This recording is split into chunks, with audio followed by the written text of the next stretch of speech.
What's going on, guys? Welcome to another episode with Phrankleen. So this one is quite interesting. This is the story of a 15-year-old black schoolgirl who was strip searched by UK police and left traumatized. So basically, these happened back in 2020. All right, so it was kept under wraps, and it's gone viral now on the internet. And the reason is a report was released, and that exposed basically the details of the atrocities. Now, this caught my attention. It was absolutely jaw-dropping. No surprises, because I know that the UK system is institutionally racist, and they find every means, every avenue to discredit, to pretend like it's not. So, at the end of my own brief chat about this, you watched the video of a black lady who also spoke passionately about this, which I'm sure you will be able to pick one or two things about from. Now, this young girl, I understand, was in school. She was 15-year-old at the time, a child. And in class, the teacher came up with this narrative that she could smell cannabis on the girl. And one thing led to another. I think the young girl refuted the claim and stuff. So in most schools, you know, they would have like on-site type of police officers who are like designated police officers who, like, you know, they deal with safeguarding and stuff like that. But they're not there to arrest or really, but they just basically, as a law enforcement person, to sort of liaise with the school and the students and all that stuff.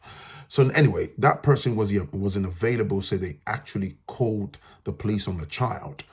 And it's a disgusting detail. So, you know, because it's a child, they call in the child ChildQ, as in letter Q, you know, because our identity has got to be protected and stuff, understandably so, with legal guidelines. And the 15-year-old girl was on her period, and these police officers that attended, in connivance with, you know, the class teacher and, you know, school authorities or whatever, they basically made her strip, made her remove her pad that was soiled in blood, you know, and bent her over while she was coughing, and intruded a 15-year-old child. A child. I mean, I was reading the details of this and my jaw was literally on the floor. My body was, I could feel heat all over my body. I was filled with rage. I don't even know this child, but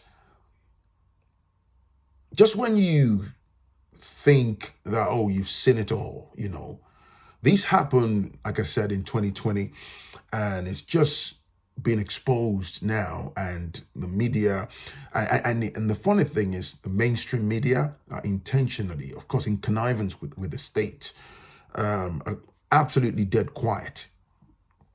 They are not saying anything about this. They are mute, and this is what they do because, of course, it throws the London Metropolitan Police under the negative spotlight, exposes them, and now, because of the negative publicity and the public outcry, particularly within the black community, they are then now offering this ridiculous, as they normally do, pointless and baseless apology that definitely means nothing and wouldn't fix anything. There are a couple of things I want to highlight from an article here before you go on to the video that I want you to watch in a moment. It says, a black schoolgirl was strip searched by the Metropolitan Police while on a period after being wrongly suspected of carrying cannabis, the report found. The traumatic search by officers took place at the girl's school without another adult present, an adult present, and in the knowledge that she was menstruating, a safeguarding review said. It concluded that the strip search should never have happened, was unjustified, and that racism was likely to have been an influencing factor. This is the outcome of, you know, the review that's taken nearly 2 years to come out. According to the report, the impact on the secondary school pupil, referred to as ChildQ, was profound and the repercussions obvious and ongoing. Family members described her as changing from a happy-go-lucky girl to a timid recluse that hardly speaks. Understandably, she's been damaged emotionally, who now self-harms, oh my goodness, and needs therapy. Mayor of London, Sadiq Khan, described the case as shocking and deeply disturbing in a series of tweets on Tuesday. I mean, if you put the hashtag ChildQ in Twitter, do a search, you'll be able to, see how enraged, people are, and you'll be able to gain a bit more background into the story. It added that it was absolutely right that it was being investigated and it would be following the outcome closely. Scotland Yard then, they apologized and disgraced. So I don't even want to talk about their useless apology. The local child safeguarding practice review published in March was conducted by City and Hackney Safeguarding Children Partnership, CHSCP, following the incident at the end of 2020. Right. It is said police arrived at the school after being called by teachers who said they were concerned that the teenage had drugs in her possession because she smelt of cannabis. She was taken to the medical room and strip searched by two female police officers while teachers remained outside. During the ordeal, her intimate body parts were exposed and she was asked to take off a sanitary towel. According to the review, no drugs were found. She was then sent home by taxi, later sharing her distress with her mum. Her family strongly believe the strip search was a racist incident, and the review found her experience were unlikely to have been the same had she not been black. Absolutely. Now, there was something that I want to read out. There is something called adultification bias that's prevalent in the UK, okay? So hopefully somebody watching this can pick something. What does that mean? The local child safeguarding practice review published in March that was conducted by City and Hackney Safeguarding Children Partnership said it was highly likely that adultification bias was a factor where adults perceive black children as being older than they are because they see them as streetwise. Did you hear that? In a written statement to the review, the girl said she wanted everyone who allowed the strip search to happen to be held responsible. She said, I need to know that the people who have done this to me can't do it to anyone else ever again. In fact, so no one else can do this to any other child in their case. Investigators found the school staff deferred to the police authority and should have been more challenging. This has been accepted by the school, with one staff member saying, "I have never known, nor would I condone strip search of a young person on a school site." It's a disturbing case. The adultification bias is basically, we live in a system that has a preconceived notion, right? They operate with a pseudo profile of a dangerous, black child. So this is what we call racial profiling, where they are unjustly labeled with this toxic and unfair labeling. It's intentional, it's deliberate. So when I talk about on my channel, when I'm doing my videos, and then you have particularly those of us, black folks, we come from Africa, and then you act as gatekeepers, you run your mouth like bathroom tap, you are at the forefront trying to defend England, trying to defend the West, trying to defend your masters, pretty much. This is why I look at you and I actually feel sorry for you. This is a child. This happens all the time. This happens all the time. The moment they say, "Oh, I have a reasonable ground or reasonable suspicion on all that jargon," right? Basically what they're saying is, I can do whatever.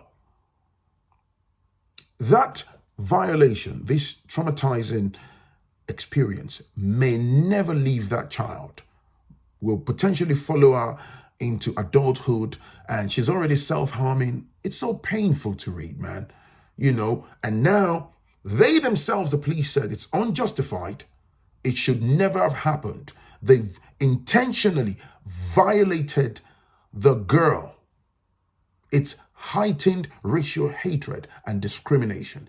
This is an insight into what happens. You see, like I said, the mainstream media in connivance are intentionally quiet about this. The report is a bombshell, bombshell of a report and a major slap on the face of the London Metropolitan Police. But it gives an insight into, what we deal with as the Black community. Anyway, my name is Phrankleen. Be sure to hit the like button, share the stories. Let's keep the conversation, going on below. This gives an insight into school to prison pipeline that I've talked about in the past. The system that's basically designed to tolerate us, designed to destroy us, designed to cripple us. It's not designed for us. It's not designed to be fair. It's not designed to respect our values. It's not designed to respect our persons. It's designed to suppress, oppress, antagonize, call you thuggish, call you a criminal, destroy your life, crush. That's what it's designed for. And it's doing exactly that. So watch this next video clip and let's keep the conversation going on below, and I'll catch you in the very next one. Peace and love. Bye-bye now. And they took this girl to a room, did not contact her mum to say that they were doing such, took her to a room, the police officers, 2 female police officers, stripped her down, made her basically strip search her. A teacher waited outside the door, so there was nobody with her. There was no responsible adult with her, just these 2 female police officers. She told them that she was on her period, that she was menstruating. They made her remove her sanitary pad because they wanted to check if she had cannabis anywhere. Made her bend over, cough, all of that. A 15-year-old girl, they took her out of her exams to do that to her. And we, I guess as the general public, are only finding out about this now because the report about it has managed to circulate. And as somebody who's experienced sexual abuse as a child, and it took me a long time to be able to claw myself to this point where I feel comfortable within myself, within my body, and to trust my own voice to speak out about certain things. What happened to ChildQ, because we don't have her identity because she's a minor, what happened to her is so harrowing and it's so disgusting, but it just speaks to the very institutionalized racism that is pervasive and just everywhere within British culture. The fact that they did this to this little black girl, they would not have tried it with a white girl. We know that they would not have. They would not have told the white girl, take off your sanitary pad. We want to see if you've got cannabis anywhere. First of all, they wouldn't be accusing a white girl of having cannabis on her, because the way that this society has pathologized, did I make up that word? I don't think I did. They pathologize blackness because then blackness is a wrongness. And then when you couple that with this war on drugs, which is literally just a war on marginalized communities, specifically black people, right? It makes it easy for them to just go, oh, I think I smell cannabis. And that's under that suspicion, I can do what I want to you. Because we don't hear of white people being told that, oh yeah, it's because you smelled of cannabis that I'm going to be doing this. Meanwhile, people are walking around with noses clogged with cocaine and, all sorts of drug abuse situations that are actually treated more as public health situations as opposed to criminal situations, as is done when it's concerning black people. And that is part of my issue with it.